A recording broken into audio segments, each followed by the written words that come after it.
Juste là, juste là, juste là. Juste là.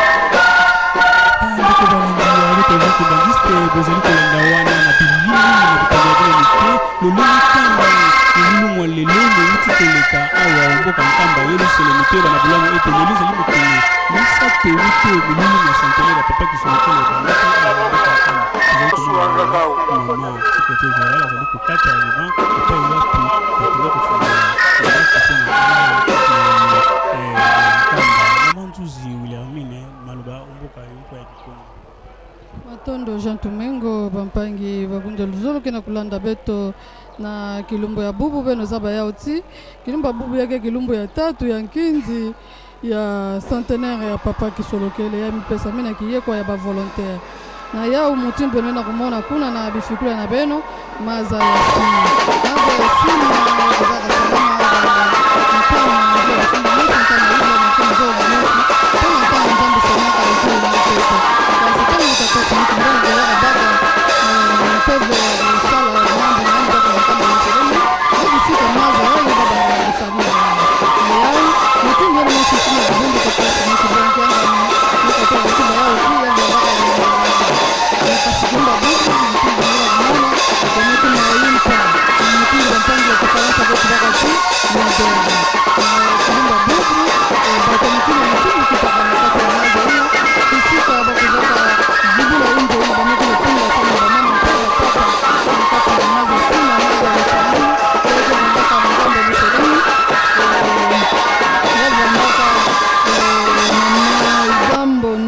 Bernadette, andike le conseillère ya ministre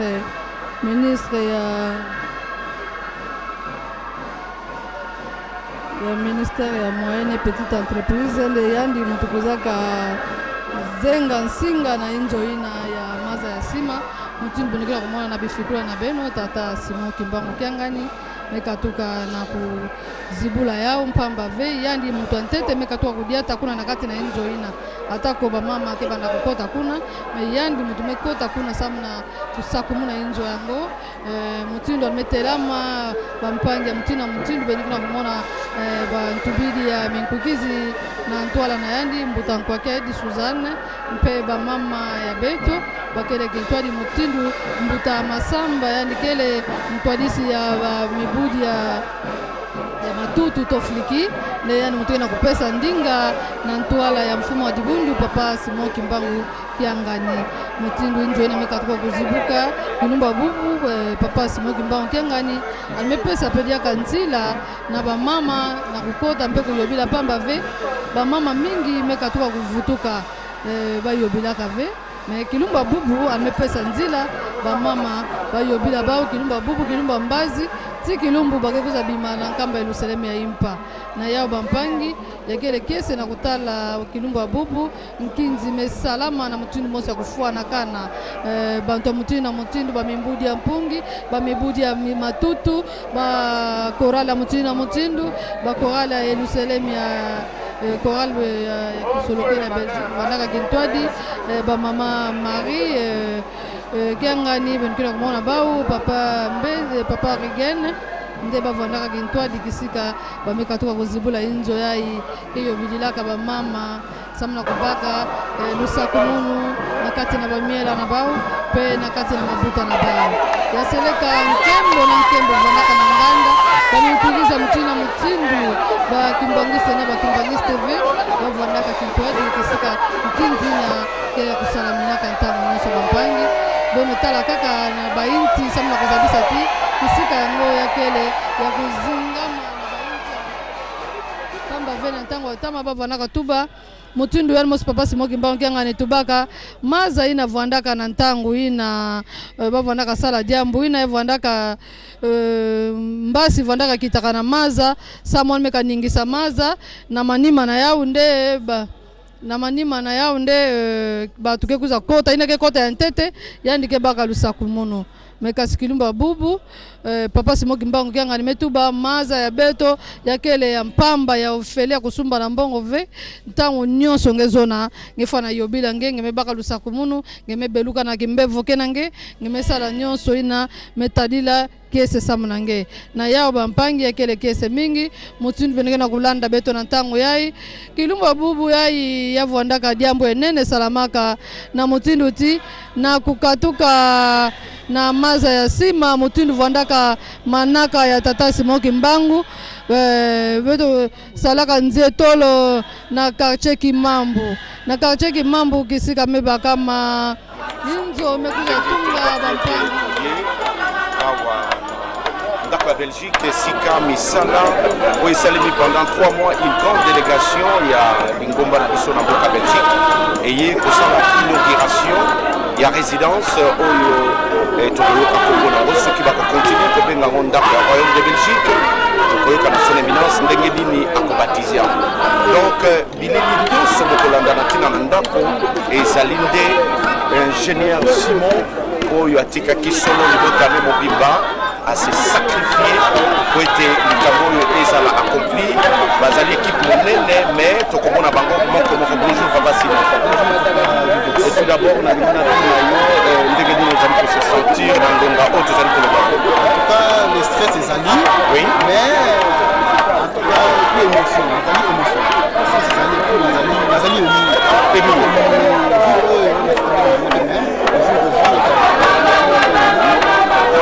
ok, mais est-ce que Misala Ndengambo Salini Ndako est finalité dans l'Union ou bien continuité à battre les alliés? Oui, quand on est dans ici la Kabila totalement. Oui. Touche à Miké, les alliés de Salango, les gens sont disponibles à 100% de votre papa. Donc, la carte de père ne sera pas toujours là. On a ça là. Est-ce que Ekolembi Sate, Ndenge Tokomona Kabanda Kwebele Awana? Non, en lire, tu vois qu'il y a des bandits, il y a un autre oui, moi, Pépé, les amis, c'est niveau à cave, mais il y a craft. Ok. Il y a quelques mètres carrés, il y a des châssis, les appels à Moussala Pinda, ok, merci beaucoup. Les amis, juste un tour, et puis tu as la Nasuka, Ndengenini, papa, à couper, c'est la message. Merci. Batata fait ma maman, c'est l'ingénieur Simon, Oto Landabiso pense, Azali Moko, Oyatinda qui peut accomplir la tâche minene. C'est pas facile, la teki moi si bana katina mikima poto, pour les cambons ils la réaliser, Nabande komi balé, Misato, Oyo Baingeli a Ombo Kankam. Merci beaucoup, à tout de suite.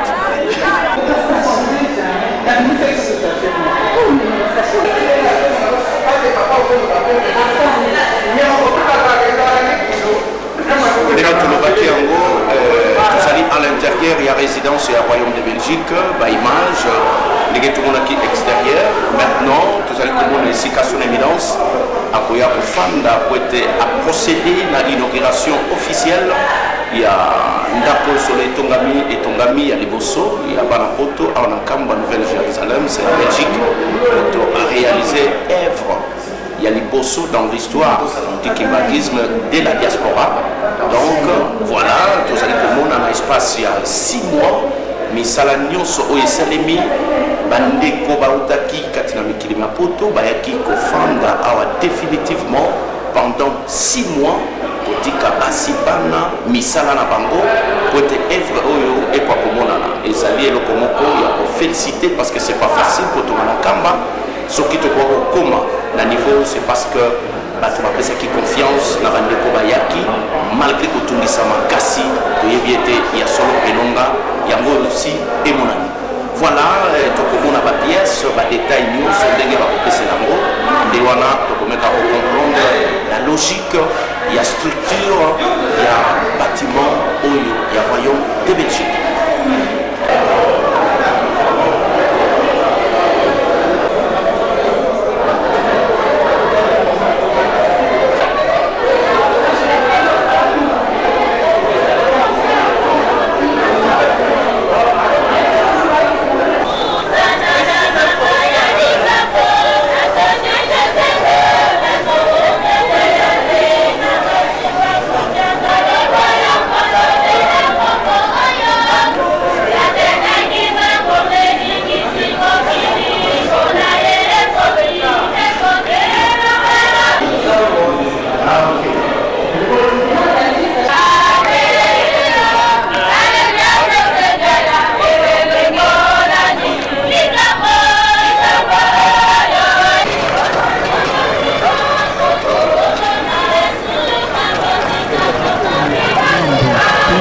la pavile kufunga miraku eye tungami na bandako ya ekolo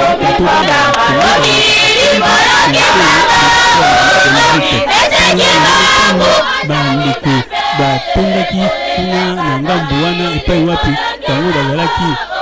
kosepela elongo na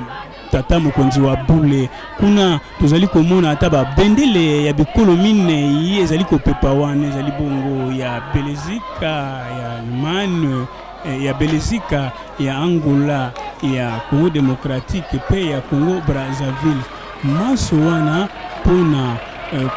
lokumu ya tata Kisolokele Lokelo bango balobi ete bakotika la nsima te kasi toyo baete ndako ena efungwamaki moto akataki singa ezali bongo tata directeur général ya ISTA ona biangami na kombo ya professeur docteur ingénieur Kasengedia Motumbe Pierre yende moto akataki singa to mpe ruban kasi yango ezalaki maloba ya tata mokonzi abule mpe maloba ya moko oyo akomanda kolona bayebisi ete ndako ena ezali na letele tamani na pikini epai na epai te bakuku to bachambre mwambe kati na bachambre mwambe chambre oko ya monene ezali na metele pikini mibale na mitano oyo ya suka ya moke ezali na metele zomi na motoba ezali bongo na basalon to bisika ya kosolola mibale ya minene mpe sale ya manger to esika ya bolei moko ya monene na yango bango bayebisi ete misala ami ezali kokoba kaka pamba te esengeli basala garage epai wapi mituka ya bandakobanda soki baye na esika na yango nazali ngai moko te na koyoka okola mbona te nakopesa maloba na mama kizingami ete alibabina na kota ya kokolo bampangi motuka ndakazalisabanati natukatuka na maza ya nsima papa Simoki Mbangu kiangani tombukaka na quartier Kimambu yai bamekuma kilumba bubu quartier Mama Mwilu isika bampangi kezingelaka na iti ya Mputu na iti ya Belezika batungaka inzo ya nene samuna kuyambela banzenza mpe ba omosi mutundu bakekatukaka na bwala kinzenza na yao bampangi papa Simoki Mbangu kiangani ani mosi vondaka kintwaji na kisika ina samuna kuzibula inzo ina me ya vondaka mutu epesaka ndinga na kutisala pe pambola bakotekaka bo bazali kosala kata misala bapati pe pesa bango pote oyo kosenga bango mbala sima bapesa koleka kimia tosenga kata mikili na biso na kuma tepele mosantu amen bonne fête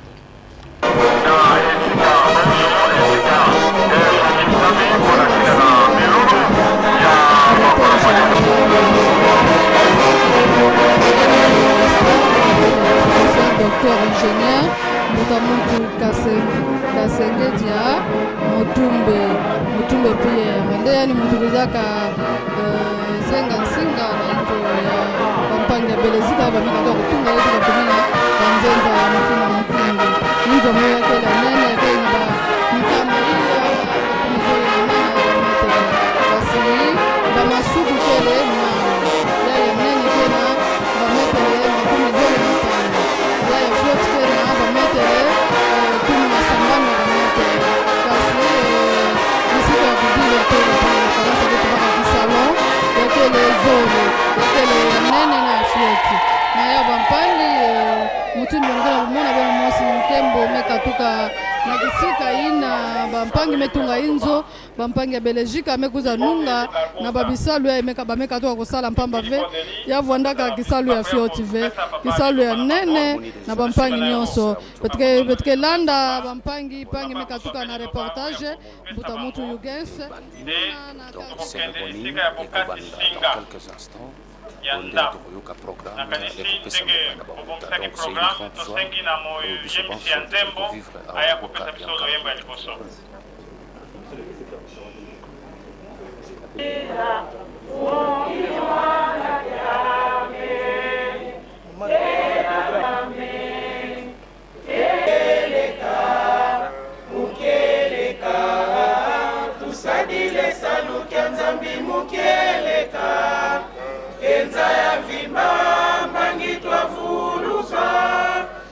Baba Baba na Mwana na Roho Mtakatifu.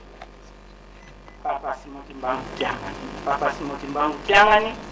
Papa Simoti Mbangu Tiangani. Mimi mama mwenye nakuya kukamata privilege kabambi ya kufungula priere ya siku ya kubwa hii batoto yako ya Belgique kuinya tosha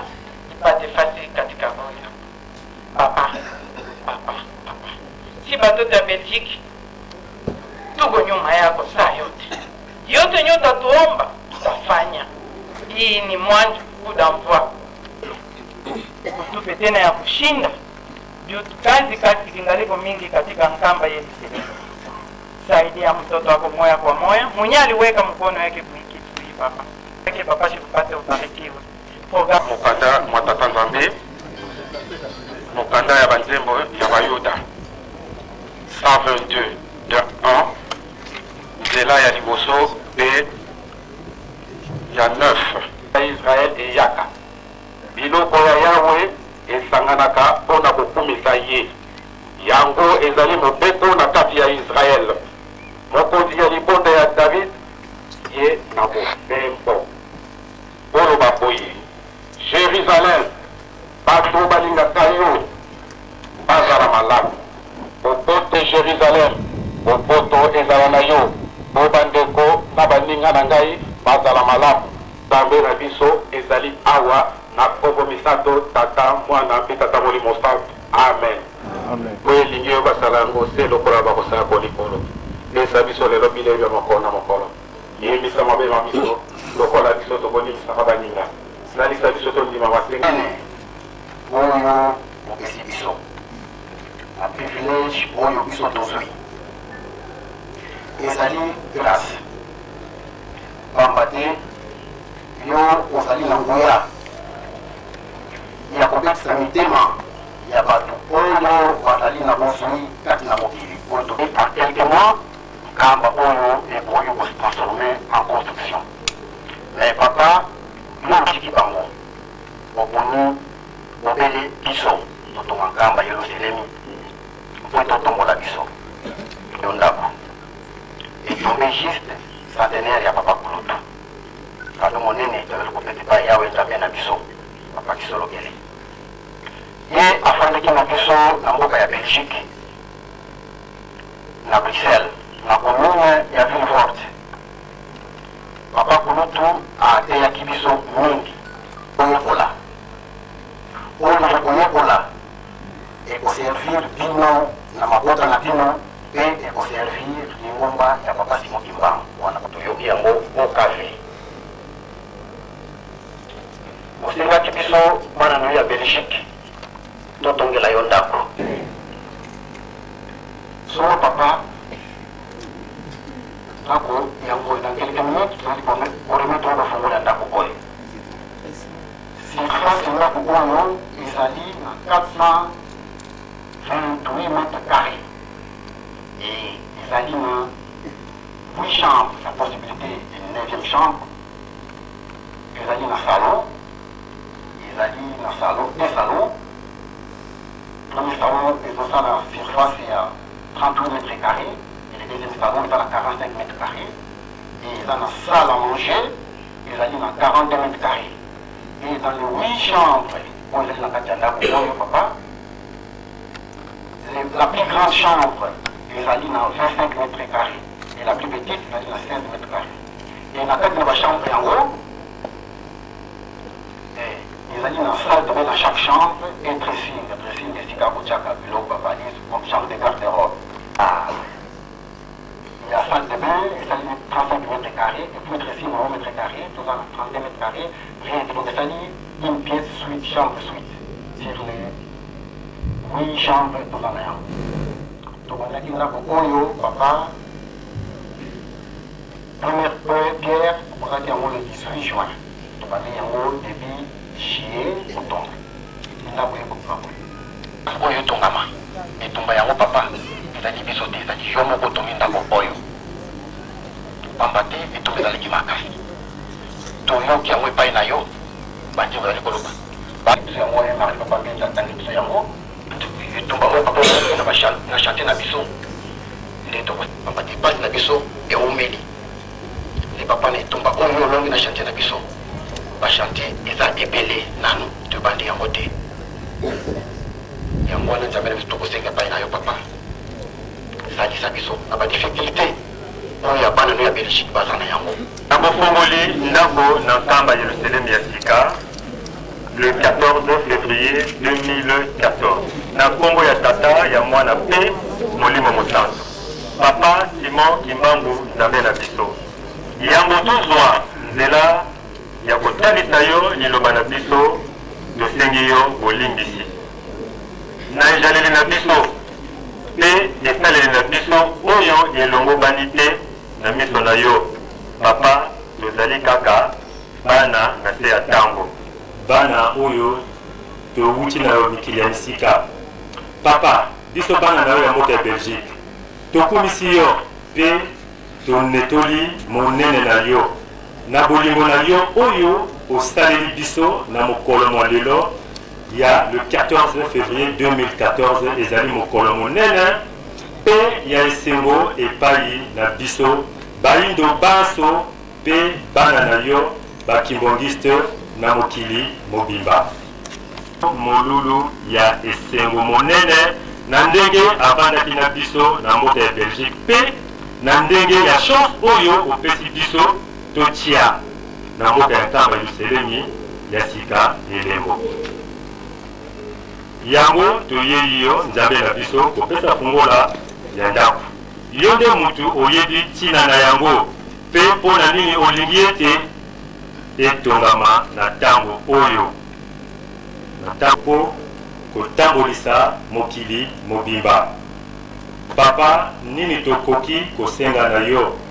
oyo ozangi koyeba maso ezali na maboko na yo lolenge okokamata fungola na ndako na yo tosengi na yo fongolela biso banso toyebaka te lelo elembo oyo otiaki elembo oyo totie na nkamba yerusalemu ya sika efongola biso banzela maso ya pasi tokokutanaka na yango mbola na yo biso totaleli yo nzambe na biso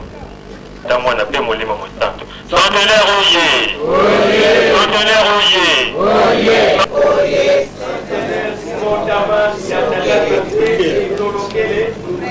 belgique oye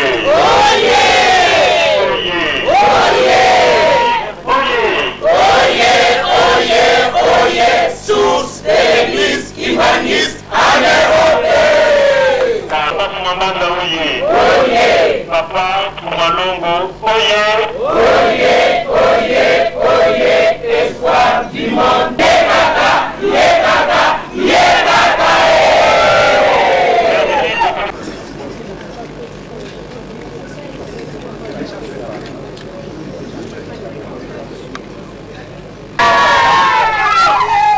Kimbangisme oye.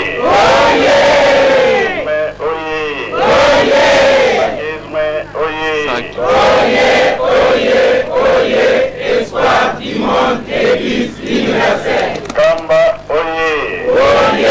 Kamba oye. Yerusalemu ikundanga katanzami umuisu ekata mwana pelela.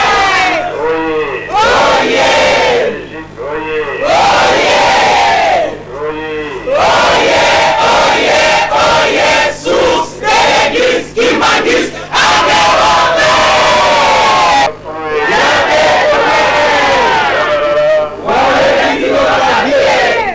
Esengote.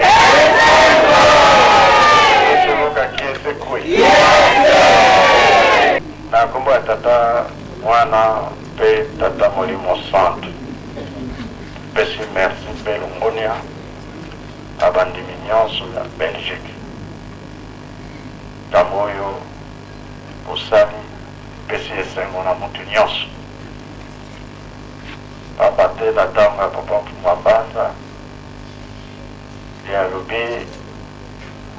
mutu nyonso oawelela atonga yerusalemu alors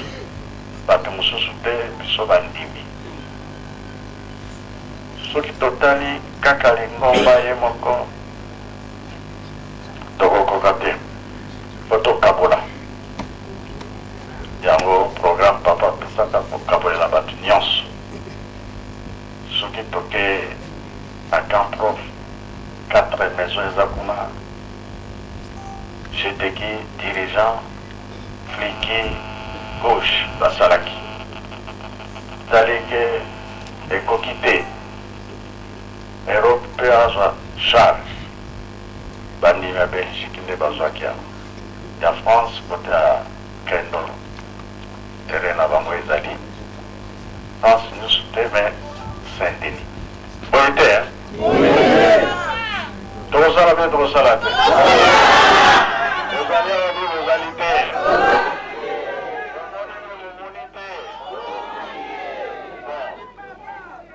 nalamusi bino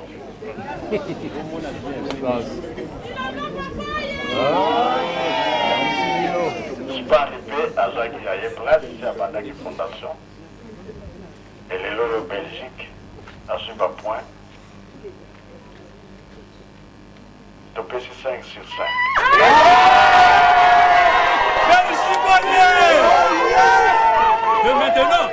De maintenant, vous l'avez nommé à papa Lipeto. Merci, Oye!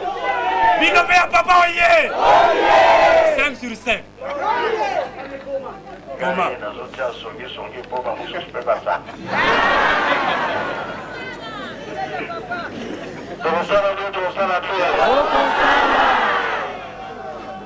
bafete eza liboso ebele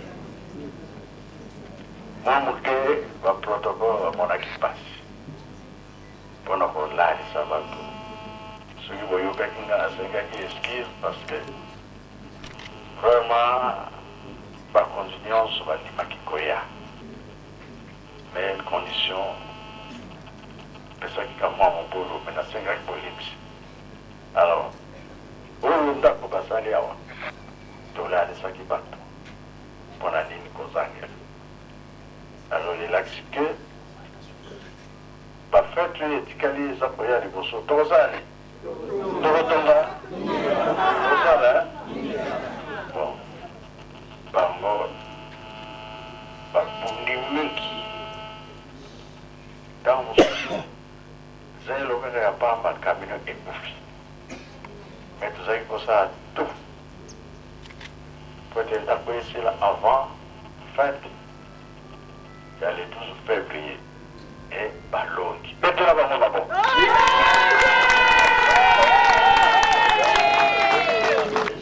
ntango monene mpona boye basisango avant le 12 février kutu na bango balingaki ete na octobre bana ezalaki boye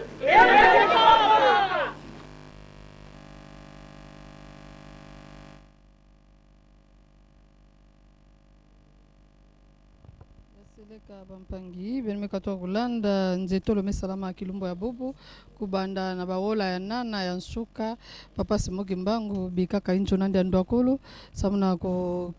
kita na maza ya sima kisika mekuza tunga mainjo ya iba mama yuza yobilaka mpe batata na manima na yao papa Simoki Mbangu kiangani kuendaka na bwala kimambo ya mekuma kilumba bubu quartier mama Mwilu kisika bampangi ya Belgique amekatoka kutunga bainjo na bao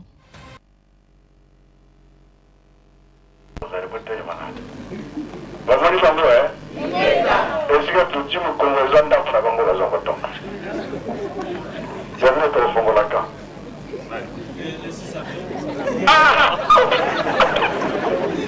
soda nyonso makasi te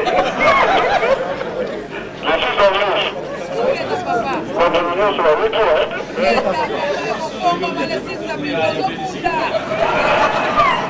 napene osa nini Vamos outro saque. Wabili biloko ezosonga mawapi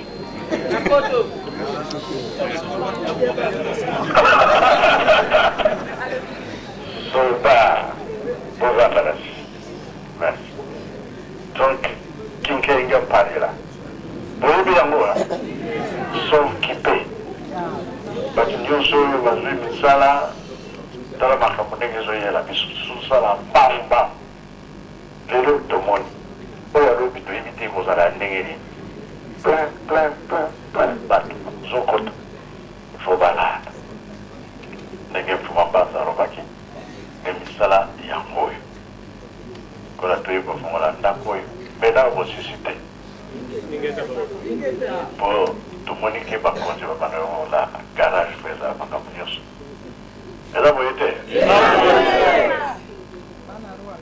bana roi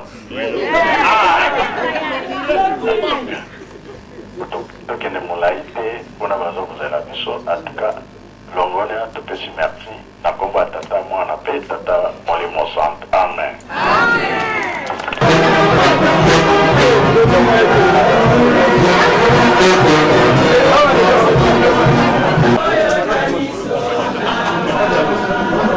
Kimambo kakuchama babubu beno mosi kena kutala na meso mpe na bifikula na beno mutindo singa kena kuzengana singa ina kuza zenga yau na mutu bila kwa beno ti directeur général le professeur docteur ingénieur Kasenge Dia Mutumba ya Pierre ya kele directeur général ya Istar yani mutu kuza zenga singa ina kuza pesa nzila samo papa Simon Bangenga ni kota na njo lompangi ya Belgique amekuza tunga njo kuza yambaka banzenza ya mutina mutindu ikatuka ndambo na ndambo ya seleka ya kelekio sebana ya inti ya Belgique inti ya Mputu funika kama mbanga kentoa gidao nyoso kuza ya malala mingi mutindu papa Simon Bangenga ni fumu wa jibundo kimbangiste yana kuzibula mwelo ya injo ina pamba ve yani mutu kuza baka bansabi ya injo ya bana ya Belgique belo moske na kumwana babifikula na beno fuma dipundu ke na kuzibula mwelo ya injo ina to porte na kapangi ya Kifaransa na yao kampangi ya mchingu kuna mwana na maeso ekele jambuke na kese mingi na kapangi na Bolanda beto kasi bateleji basubwe bateleji bakunanga belke kuzalanda mputa Charles Minda anizabisa beno hiki mambo lutaka hiki kese salamaka kuna na quartier Kimambo to quartier mama mwe bateleji basubo bateleji bakonanga balondi mu makuluwa baninga apapa nukutujibikala mu kanki mambu mabakayi ujumwikala directeur général wa ISTA Institut Technique Appliqué mu kosa mukaba kwaka bajibikala obunka kampala bafumu wachila mundu mwa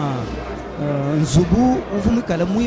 muibaka kuje bana ba Congo bajibikala muri tongo ya Belgique kibwaluka imuti kujya lelo bamwana bwase bwa centenaire anyi muvu wa mvululu kama bakule jibu kwa tatu kisolokelo lokelo Charles idibikana bwana tomo peshe mulambu jimukale ne jipembo mwimpo kibwaluka inulu mwana kwaka nkwasa mese mimpa tatu mfumu wachile mbobo abo basombe kwaka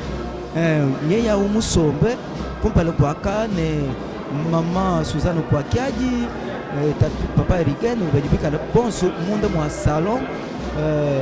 munzubu ujimukala mu kanki mambo babwalwe butatu nimanyi bwase tatu simuni kimamu kyanganya mubambile bwase jimuno ele twasanga ni twasikidila bamunuje benza nzubu ewe nungu muibaka ku matuko makese chanani mwina nzubu wa nungu batu bawase jibubwa kwa ku ani première pierre mu jama tukujiku bine mwanda mukulu ngondo musamu muchili mucha binu bibiji jikumine bisatu kuje bawetu ba apapa mu ku kambe Yerusalem tubwaluka imudi tukujya lelo ya tukujya jikubine binayi ngondo mibili chimucha chibine bibiji jikubine binayi bana ba mutanda Belgique bakubasa nzubu bobo abo nungu bende basangela mu kumpale kwa mfumu wa chini simoni kimangu cyanganye tubwaluka imambo kwase tikwanze kushika nanshe bibikene bwane banipesha kabili mungu muji mungu ane nisha nikana nwezi kuma tuku 11 uti mpindeu muji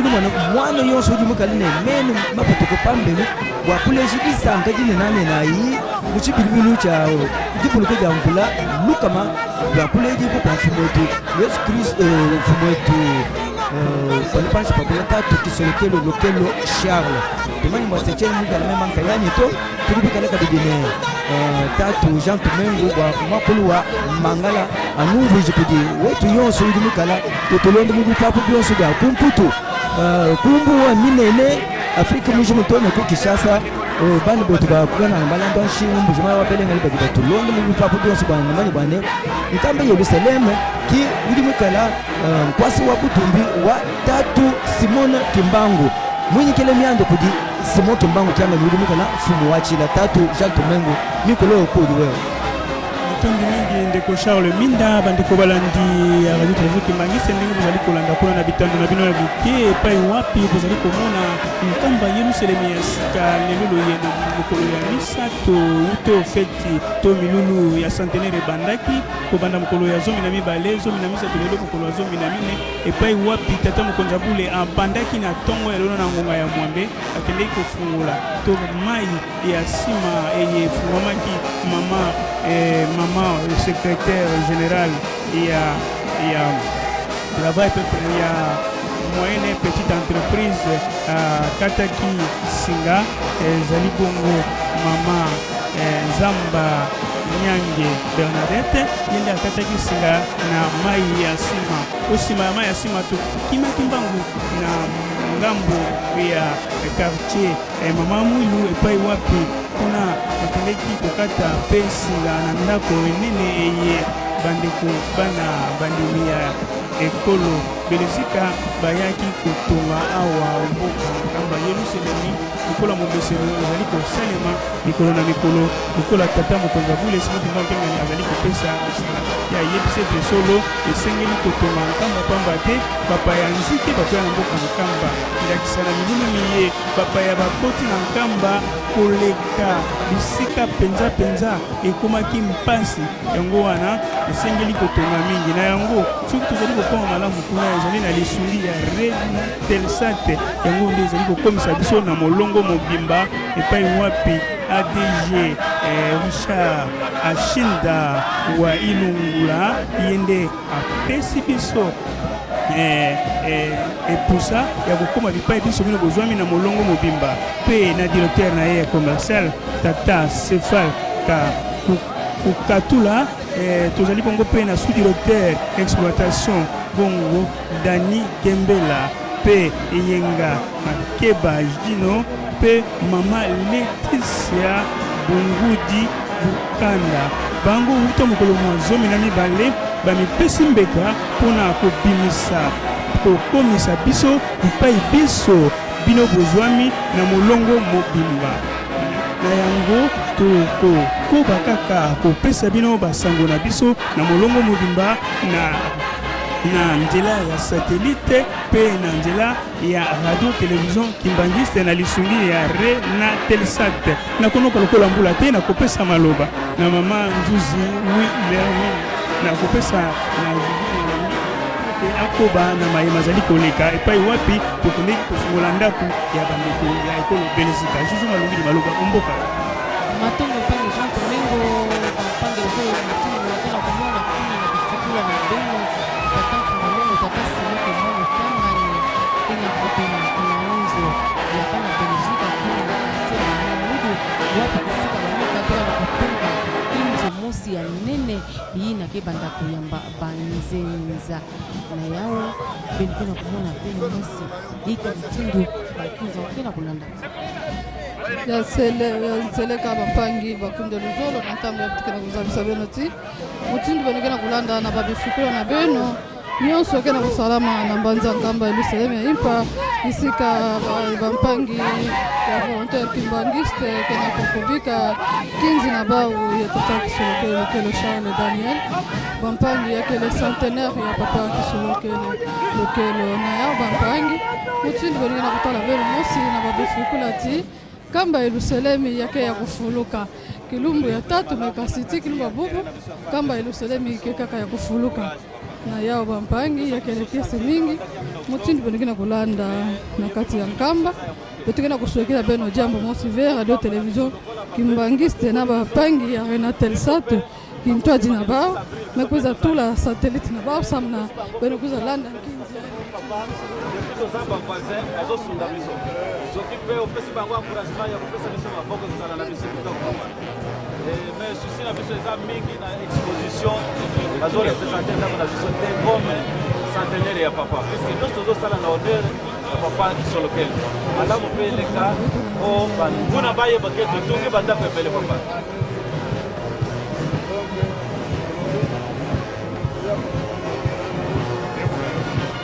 Merci beaucoup papa. Tosengi nde onyata nyonso milimo nyonso ya mabe kati na biso de façon ke otesa biso bozwi le 6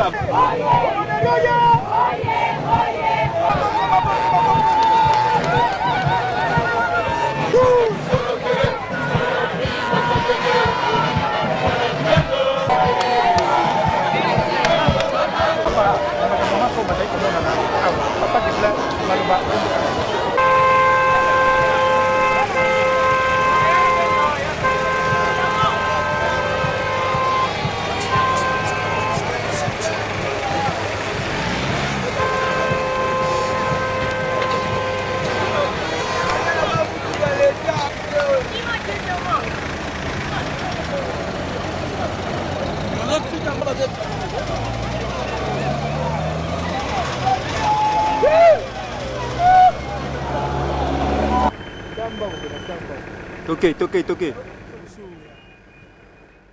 Maintenant, nous venons de terminer la montée depuis la descente à partir de Weno, quartier Mama Mouilou. Maintenant, nous sommes en train, avec son éminence, de faire son entrée, comme vous l'avez vécu, au temple ici. Et son éminence a terminé toutes les cérémonies là-bas à partir de l'eau bénite, l'aile de maman, et Mama Mouilou, quartier Mama Mouilou à Weno, où la diaspora a fait son travail sur la diaspora de la Belgique, bien entendu kimbanguiste, qui a pu faire le travail de la maison. Maintenant, nous entrons ici au temple pour que le chef continue avec le culte qui avait déjà commencé. Et pendant ce temps, lui était encore en train de couper le ruban symbolique et inaugurer les deux bâtisses qui se sont faites là-bas. Et voilà, maintenant nous sommes en train d'aller au temple de Nkamba en direct. Maintenant, ce jour de jeudi, avec toute l'équipe de la Ratelki, nous sommes en train de faire passer l'élément en direct avec son éminence qui fait son entrée au temple ici pour que nous puissions continuer normalement la cérémonie de 14, la troisième journée qui fait donc son entrée ici au temple et la cérémonie continue normalement. Et donc nous sommes maintenant dans le temple et c'est les aumônes qui continuent et nous avons les mamans diaconesses et les mamans diacres qui font leur travail naturellement. Et généralement, nous sommes en train de procéder à l'élément de culte proprement dit parce que ce sont des moments qui font leur cérémonie. Donc maintenant là, nous sommes en train au sein du temple, le temple que vous savez qui contient 37 000 places assises et qui font état naturellement de la personnalité de nos parents et qui ont connu des déboires avec les Belges. C'est en leur honneur que ce temple a été construit. Et donc, 37 000 familles qui avaient connu la déportation et qu'on appelle les Banankole et les 150 000 martyrs qui ont fait pour la cause du Congo ici à Rabat et partout ailleurs, non seulement en République démocratique du Congo, mais également en République du Congo, en Angola et partout où le Simon Kimbangu a été apparaissait comme celui qui venait avec le message de Dieu par Jésus-Christ. C'est donc l'événement ici que nous sommes en train de connaître Nkamba en direct d'Nkamba, où le siège de l'église kimbanguiste, où le chef spirituel et représentant légal se trouve avec toute son administration, nulle part ailleurs. Et donc l'église kimbanguiste a comme Nkamba, et si vous voulez être en communion avec l'église kimbanguiste, il faut donc communier avec Nkamba, où nous sommes présentement, et vous êtes en train de suivre la cérémonie de flûtistes et les flûtistes qui sont en train dans les cérémonies de l'église kimbanguiste. Lorsque on prend les aumônes, c'est les flûtistes qui accompagnent cette cérémonie. Et nous pensons que maintenant, le papa va essayer de faire son entrée au niveau de la tribune et tout le monde viendra avec toutes les autorités qui seront ensemble. Mesdames, Messieurs, c'est pour vous dire que l'événement est de taille, parce que l'église kimbanguiste a, comme d'habitude, 3 jours de cérémonie, mais aujourd'hui on fait 4 jours. 4 jours parce que le 4e jour, il est dédié à l'inauguration à Ngombe Kitsuka à la première résidence de Charles Gisolokele qui est réhabilitée. Cette résidence est réhabilitée et donc demain nous allons encore vous retransmettre en direct cette inauguration. Pour l'heure, je vous laisse en compagnie avec le kit dans le temple de Kamba Nouvelle-Jérusalem. Merci pour votre sympathie. ndeko balandi lokola buti kolanda wana directeur général ya radio télévision Kimbangiste uti kolimbola bino na lonkota ya photo nde tozali kokoba kaka milulu ya biso osima ya mwatango nde tata Simon Kimbangu Kiangani ya kokota wakati anda kwa Nzambe osima ya kolongwa na maya sima pe ndako ya Belgique kuna na quartier Mama Mwilu nde tokoya kokoba milulu ya biso awa ndako Nzambe epai wapi maso mazali kolekana tina ya milulu ya centenaire na kopesa maloba na mama Nzuzu Lermine kwete akoba na milulu mizali koleka awa omboka Nkamba Yerusalemu ya sika.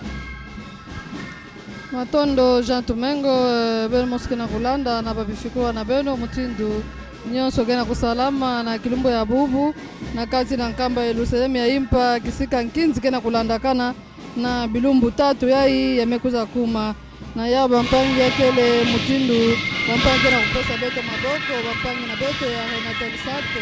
yakele réseau national ya télécommunication ya satellite bampangi na yao ba ADG na bambuta Richard ashinda wa milingula meyandikele ADG na bao directeur commercial CFA ukatula bosi sous-directeur d'exploitation yakele Dani Kembela na yenga makesa bakele Kintwadi yenga makesa Jino mama Leticia Bunguji Bunguji Nibau kena kupesa beno babisikula na batu na baizo na beno na nzila ya Renatelsat ya ike pesaka bizizi na satellite na yau betumevutuka na Nkamba Yerusalemu mutindo tubaka yau ti betumekuma na kati ya tempelo ya Nkamba Yerusalemu ya ipa isika nkinzi kena kulandakana na ntangu ya betumekuma ntangu ya Minkailu